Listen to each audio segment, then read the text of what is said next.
Hi, Dr. Larry Altshuler here, talking to you about healthcare and healthcare reform. Telling you things that you will not hear in the media, and you certainly won't hear from the politicians. Now, in some earlier videos, the second through the fourth videos, I talked to you about the dysfunction in our present healthcare system. And one of the major problems that causes that dysfunction is that we have a specialty-based system. Now, as I told you, specialists are very important and they're needed. But unfortunately, everything is skewed towards specialty care. What we really need to reform our dysfunctional system is a primary care-based system. Because specialty care is very expensive and it's very wasteful. And studies have shown that outcomes with specialty-based care are actually worse than those with primary care-based. So let's talk about primary care today because that's going to be very important for our future. Now, why is primary care so good? And why should we have a system based in that? Well, number one, and most important, is that if you treat patients up front and take most of their care up front in the outpatient primary care setting, then what you do is you prevent a lot of those people from getting sicker and ending up going to specialists, going to hospitals, and undergoing catastrophic care. Because those are the parts of our system that are so expensive and wasteful. If you can take care of them on the front end, that's what you want to do. You'll save a lot of money, you'll improve the quality of health care. In fact, that's what most countries do. The majority of other countries have a primary care-based system. 70% of their doctors are primary care. Here in our country, only 40% are, and we're losing them very rapidly. So that's really a problem and something that we really need to take care of. And in fact, with the Affordable Care Act, we're going to be covering 32 million more people, and we're going to have a lot more baby boomers. And so we need more primary care doctors to take care of them all. We're going to need almost 30,000 doctors. And right now, those doctors are disappearing. We're not gaining any ground. So what are the politicians doing to improve primary care? Well, first of all, let's talk about the Republicans. We don't have to say much because the Republicans really don't even address the primary care problem. Now, the Affordable Care Act, however, did recognize that primary care is important, so they have several provisions. Unfortunately, like the rest of the Affordable Care Act, those provisions are pretty convoluted and self-defeating, and they're not going to help. So let me talk about two of them right now.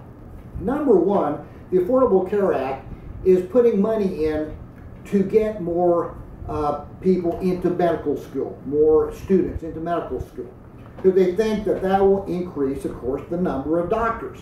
Well, that's all good, but the problem is it's not going to increase primary care, because right now, most of the doctors who are graduating from medical school are going into specialty care. They're not going into primary care. Just increasing the number of doctors, those doctors are going to go to specialty care too. So it's not going to take care of the problem. It's not going to increase primary care to the amount that we need it increased. That's number one. So number two, though, the Affordable Care Act says, okay, well, we need more of these doctors to go into primary care, so let's pay money for residencies in primary care. See, a residency is the 3 years after medical school when you specialize in a certain field. Well, right now, mostly hospitals pay for these residencies, but the hospitals pay for more specialty care because that's where the money is. So the Affordable Care Act recognizes that and says, okay, we'll put more money, give the money to the hospital so they can have more primary care. Well, that's good too, except for one thing. What you have to understand is that to become a subspecialist, such as like a gastroenterologist or a cardiologist, you first have to do a primary care residency. And what's going to happen is all those doctors now that are going to primary care residencies, most of them are going to end up going into subspecialties. Again, just increasing the number of residencies is not going to help the problem. And it's not going to increase primary care. In fact, the main way to increase primary care doctors and get more doctors in the system is to increase their income. Right now, doctors in the United States make about 40% of what specialists make. That's why they go into specialties, because there's so much more money. In other countries, they make 60% of what specialists make. We have to close that gap. We have to even it up and make it more fair. Because if you don't incentivize the primary care doctors with money, they're not going into primary care, they're going into specialty care.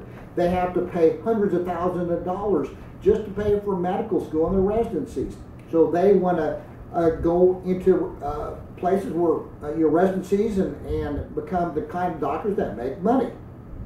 To do that, of course, we're going to have to change the RUC. Now that's the committee that decides on reimbursement to doctors. And as we showed, it's skewed to specialty care. 27 out of the 29 doctors on the RUC are specialty care, so only about 6% represent primary care, despite primary care being 40% of the doctors in the United States. Now that was in videos number 2 through 4, if you want to learn more about the RUC committee. Well, that's what I wanted to talk about in this video, about those first 2 provisions from the Affordable Care Act. Now, there is another provision from the Affordable Care Act that, in fact, does recognize that these primary care doctors need to be paid more.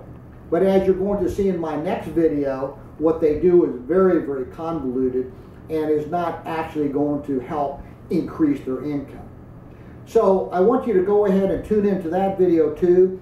In the meantime, come over to my website, balancedhealing.com. I list all the videos so that you can check them out, but also I have a lot of medical information that you can use to find out how you can get to primary care and use it to the most cost-effective means for your own health. So in the meantime, thank you for tuning into this video. Please, again, come visit balancedhealing.com to get all the information you need to help you be more healthy. And I thank you for listening to me at this time.